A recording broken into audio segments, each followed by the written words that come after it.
In our previous episode, I spoke about the final voyage of Demeter, but I also spoke of how it connected to another strange event that occurred on, albeit a smaller scale, shortly after the events of Demeter. And tonight, dear listener, I will be trying to prove there is a connection between the final voyage of the Demeter and the strange death of Lucy Westrna. It is one of the most unexplained and bizarre deaths in history. And as I said, do you believe in vampires? For this story connects deeper with the creatures of the night than ever before. So if you wish not to subject yourselves to such a strain, then now is your chance to. Well, we warned you. To talk about this story, we must speak of the culture at the time. London, in the 1890s, the height of the Victorian industrial era, years away from World War I. At this point in time, if you were to live in Britain, you would have thought that there was no force on earth that could stop the British Empire. There was nothing that could be done to scare you. The horrors of the old night are long gone. Or were they? To speak of this story, we must talk about Lucy Westrna herself. Lucy was a very wealthy heiress to a very wealthy family. For all intents and purposes, she was said to have been very beautiful, very kind, which was an anomaly among the higher echelons of the British elite. But she was always said to have this joy and comfort from one of her friends of one of the lower class. That person being Mina Harker. Mina Harker and Lucy Westrna were childhood friends. Mina was initially a servant to the Westrna family who grew into wealth.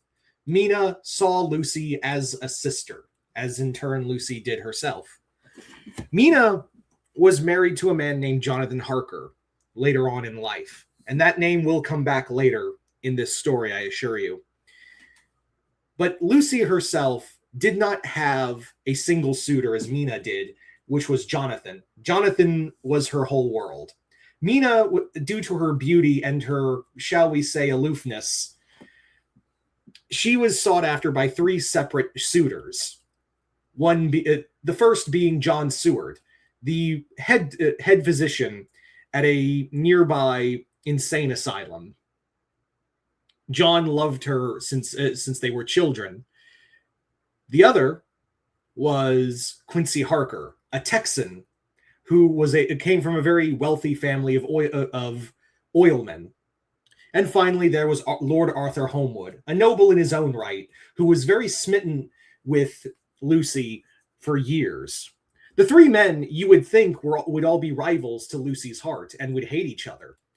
In reality, though, for all intensive reports, it's thoroughly believed and spoke of through several accounts that Arthur, John, and Quincy were all good friends. They all saw each other as brothers.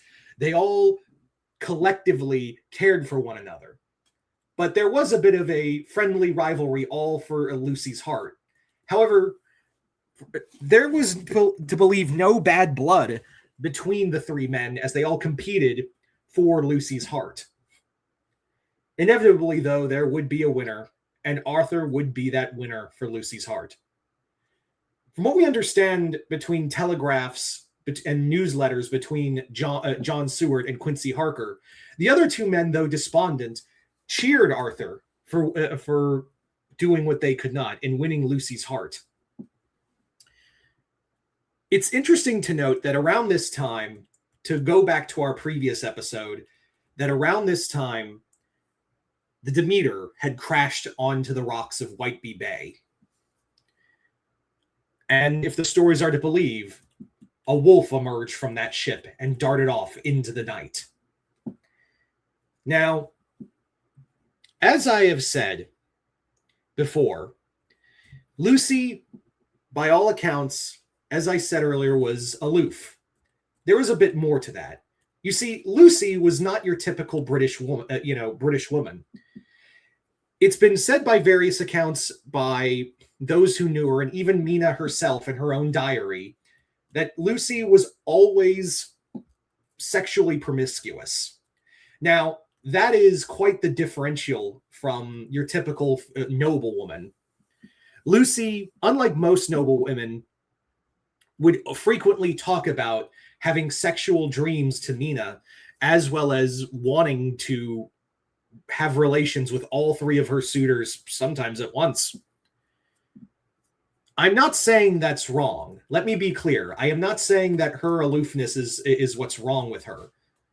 But it did make her a pariah to even her own family in some cases. But that was not a what she was not a crime. Some historians would say that Lucy was merely a nymphomaniac. I respectfully disagree with that assessment. It is my personal belief that Lucy was just simply open with sex and did not feel the constraints of the Victorian era of which she was a part of.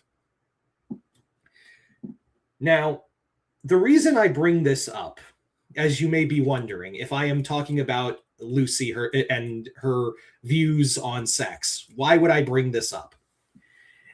In many cases, it's to be believed that to some people, some historians believe that what befell Lucy was of her own fault and her own aloofness. And by that, I mean that she contracted shortly after choosing Holmwood as her lover, that she contracted a rare blood disease, which was believed to be anemia. Now, the problem with that is anemia is not a sexually transmitted disease. I have seen various accounts of historians trying to claim that it wasn't anemia at all, that it was syphilis or something of that degree.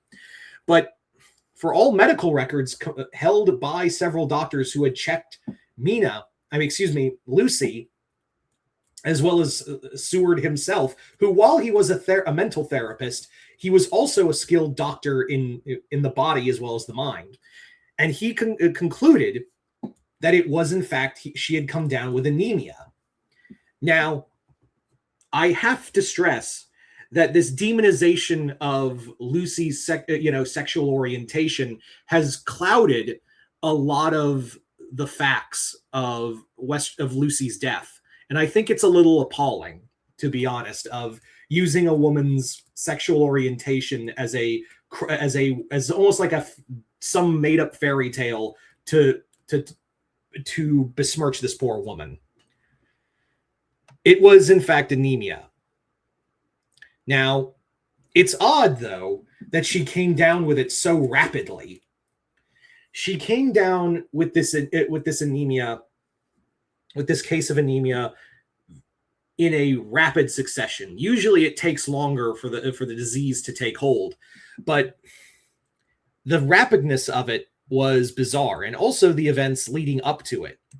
You see, in the days before Lucy was becoming weaker and unable to move from her bed, she would have these bouts of somnambula, sleepwalking, and Mina would be the one to find her wandering the grounds of their home, of the Westrna home, their estate, in these sleep-deprived states of just wandering aimlessly, almost like a ghost in her own home. Now, to those wondering why Mina was at the Westrna home so much, it was because Jonathan Harker had left his wife there, or at this point, fiance, while he conducted business in Romania, particularly the Carpathian Mountains.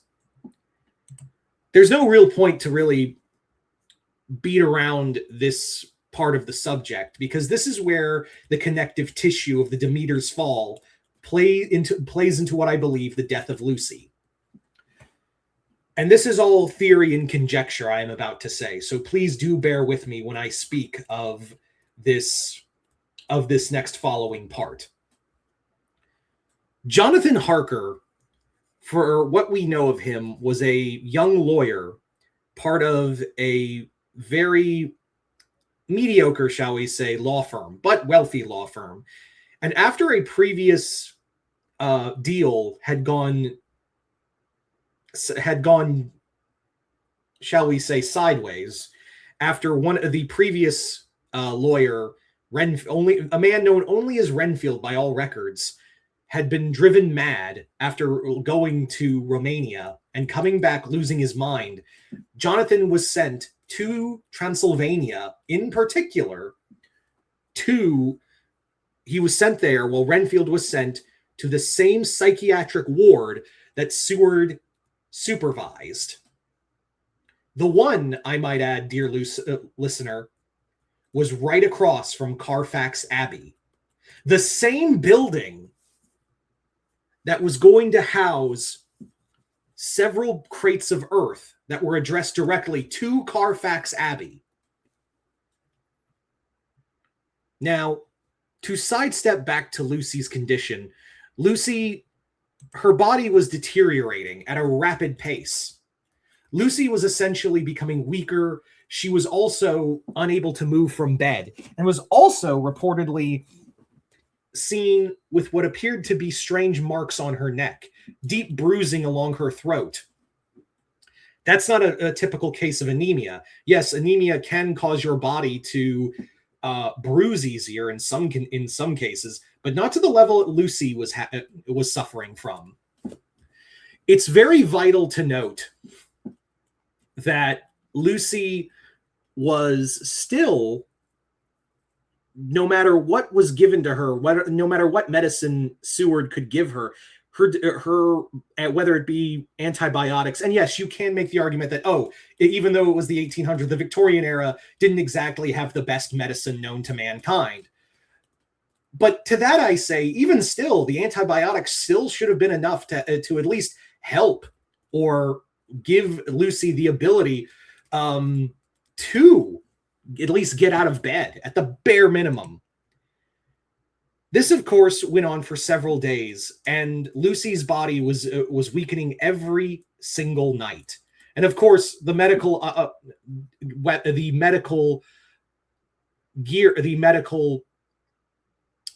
devices at the time, some of them would consider bohemian, but you have to put yourself in the mindscape of the 1890s. This was very state of the art. So even still, with everything Seward had, medicine and medical devices aside, he was running out of options. Seward then thought of someone he once knew, his mentor, Dr. Abraham van Helsing, a German doctor who, shall we say, had very bizarre practices in medicine.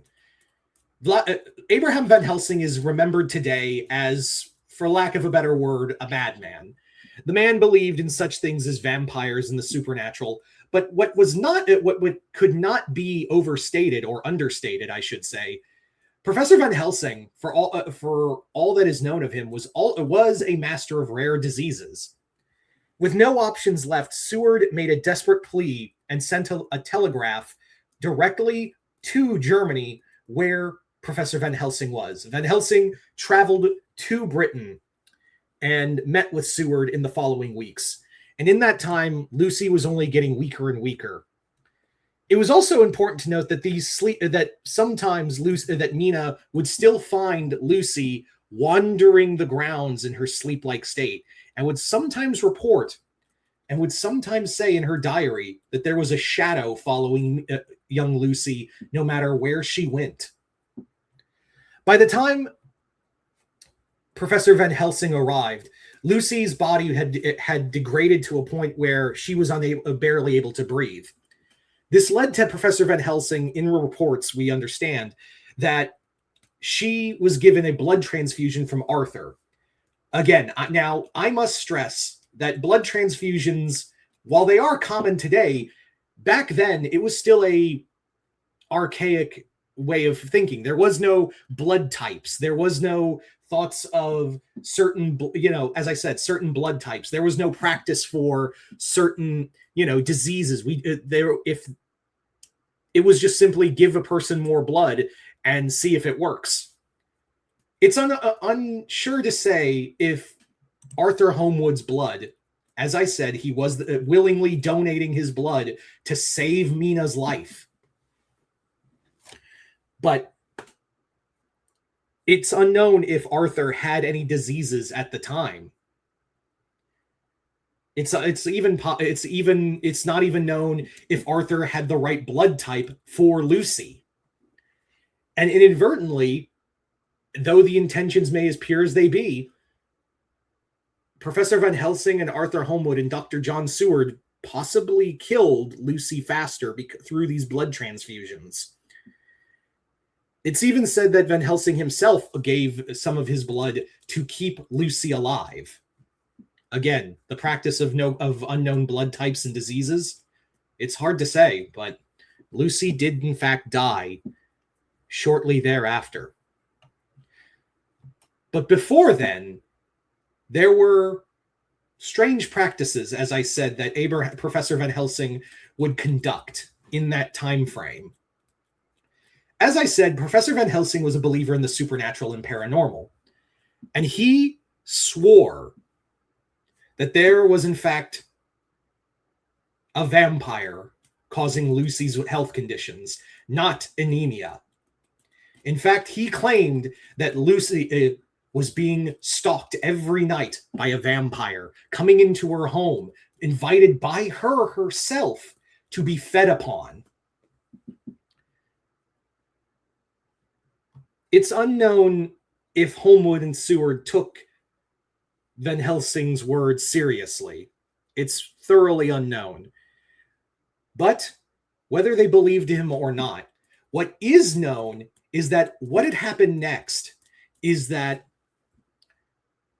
Homewood and Seward allowed Professor Van Helsing to place cloves of garlic, whole rings of garlic, in fact, around Lucy's room as she slept in order to keep this quote-unquote vampire away. Unfortunately, what was not known to any of the men, or even Mina at this case, is that Lucy, in a fit of rage, unable to sleep because of the smell of the garlic, ordered a servant to dispose of the garlic to allow her to sleep. That following day, Mina was discovered finally passed of her sickness. But it is also that the window was left open. Lucy Westrna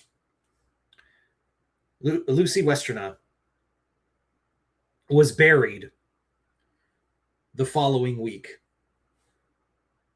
I should also point out that during her funeral, Dr. Van Helsing approached Quincy Morris, John Seward, and Arthur Homewood he wished to conduct a very bizarre medical examination on the poor girl. The medical examination he wished was to cut out her heart and decapitate her, then burn the body, for he believed that she was now a vampire.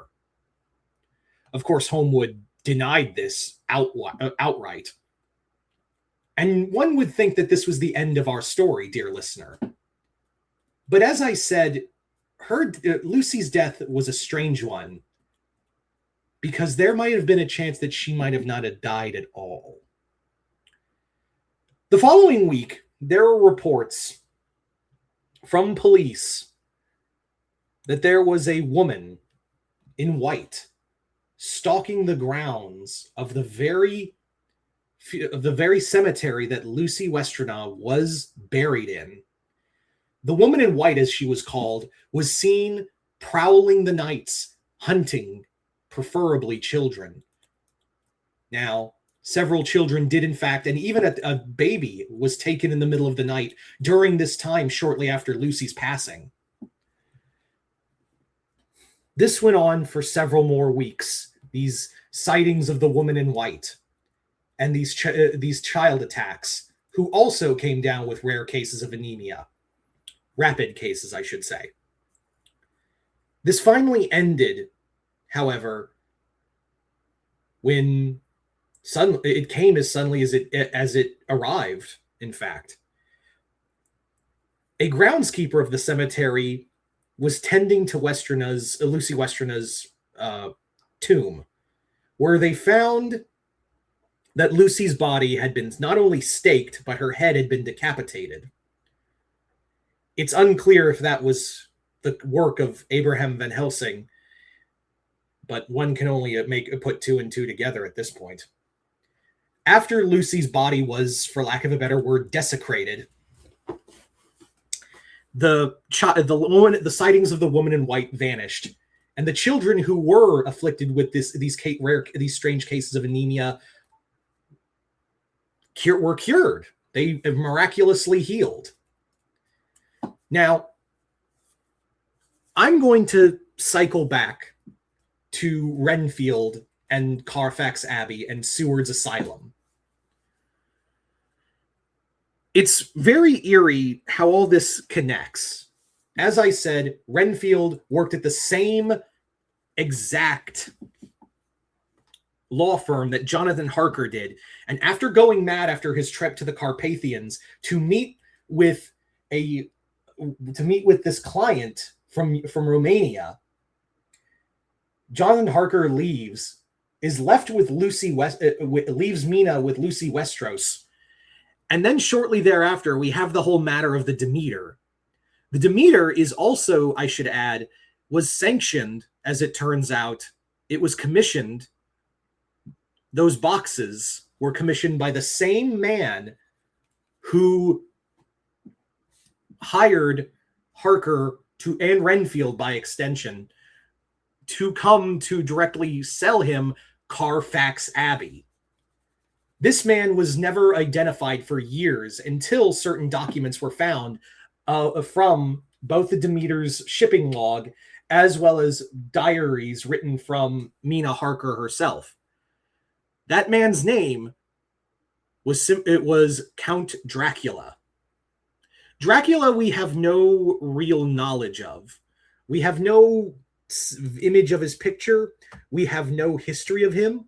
All that we know is that the man was a very influential count in Romania and lived in the Carpathian Mountains. He was very wealthy and wished to spend the last years of his life in London. He did not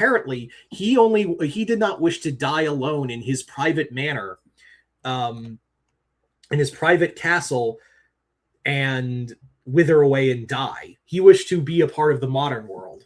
But if that was the case, then why did he choose Carfax Abbey as his place of residence? And furthermore, what was the point of 30 boxes of earth? Yes, it was written for scientific. It was labeled as scientific research. But what does an old count who's living in a decrepit church want to do with 30 boxes of earth? And it's so conveniently right across from Seward's Asylum, where Renfield was locked up. Some would say that it's too coincidental. But I would argue that there are too many connective lines to say otherwise. It's not nearly impossible to say, however, if we are to say that Count Dracula was the person who was visiting Lucy at night. Remember, as I said earlier, Lucy had dreams of this figure visiting her every night. And she would even tell Lucy about her stranger who came to her and gave her beautiful kisses on the neck. How would Dracula know about that? I mean, in theory, he could have talked to Jonathan. He could have, he and Jonathan could have had conversations, but Count Dracula, by all intents and purposes, was said to be a very old and decrepit man. And Lucy herself, that window I mentioned previously, when it was opened, her room was on the second story of a mansion.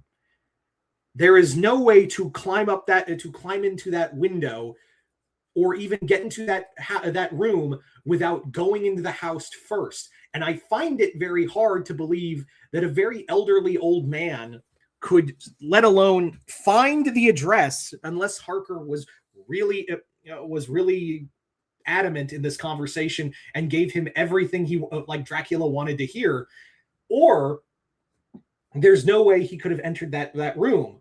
Now, could it have been Renfield? Renfield had records of escaping and had dreams and rantings and ravings of wanting to feed on blood. Blood is the life, he would shout. But as violent as Renfield got, he never wished to feed. It's according to Seward's records, Renfield would only feed on spiders, flies, and sometimes rats.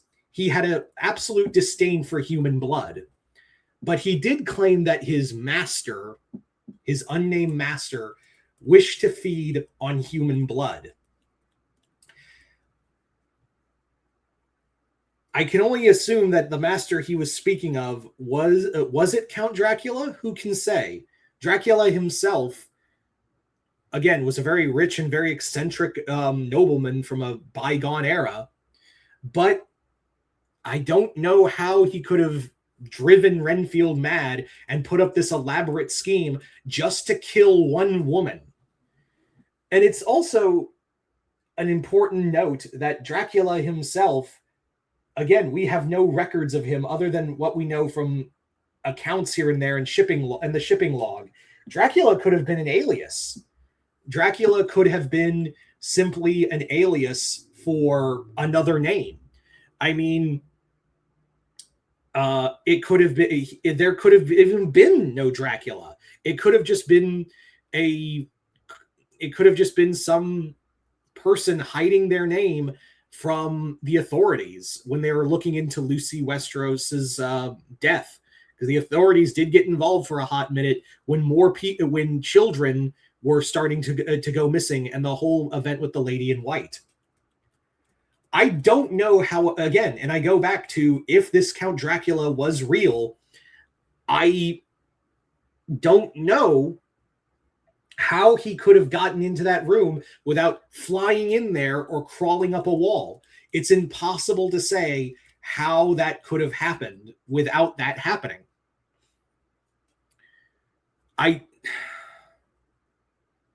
It's a strange one, but at the end of the day, a poor woman lost her life, and we were left with so many more questions than answers. So I leave it up to you, dear listener. Was Lucy Westrna's life, taken by a vampire? And was it this alleged Count Dracula? Or do you think it was Renfield? Or was it possibly, as some people have theorized, an elaborate scheme put on by her three suitors to earn her wealth? It's impossible to say. But I will leave you with this. Should you go out on a long, long walk at night and you see a woman in white and she reaches out for you with bloody lips, I would advise you to turn the other way. But until next time, dear listener, here's to a world of gods and monsters.